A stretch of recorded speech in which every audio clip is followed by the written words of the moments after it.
बिस्मिल्लाहिर्रहमानिर्रहीम। आज का हमारा टॉपिक है फ्लोएम टिश्यू। पहले हमने देखा था पिछले लेक्चर में जाइलम टिश्यू। तो फ्लोएम टिश्यू का हम देखते हैं फंक्शन क्या होता है। Conduction of food to plant body.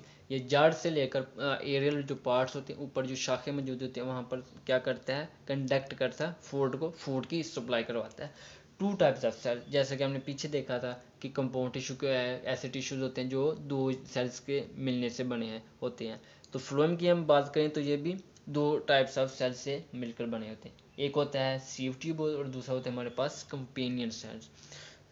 Sieve tube क्या होते हैं, लॉन्ग सेल्स, लंबे लंबे ये सेल्स होते हैं। एंड वाल्स एफोर्ड, ये जो इनके अंदर जो एंड वाल्स होती हैं, एक सेल्स की दूसरी सेल्स के साथ जो मिलने के दरमियान जो वाल होती है, उसके अंदर क्या होते हैं, छोटे छोटे सुराख होते हैं।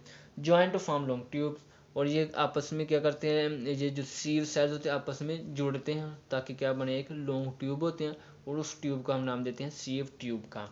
ठीक है। उसके बाद companion cells make protein for sieve tube. ये इनका काम होता है कि ये सीव ट्यूब के साथ साथ मौजूद होते हैं और प्रोटीन बनाते हैं ताकि सीव ट्यूब को सप्लाई कर सकें और सीव ट्यूब आगे क्या कर सके, खुराक की तरसील कर सके। अगर हम फ्लोएम टिश्यू का स्ट्रक्चर देखें तो उसके अंदर हम देख सकते हैं सीव सेल्स 1 2 3 4 आपस में मिलकर एक लंबी सी एक ट्यूब बना रही हैं, जिसको हम नाम देते हैं सीव ट्यूब। इस पूरे स्ट्रक्चर को हम नाम देंगे सीव ट्यूब।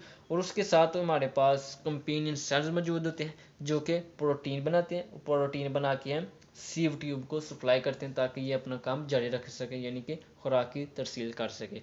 तो ये था हमारे पास फ्लोएम टिश्यू। अगर आपको समझ आई है तो इसको लाइक और सब्सक्राइब ज़रूर कीजिएगा।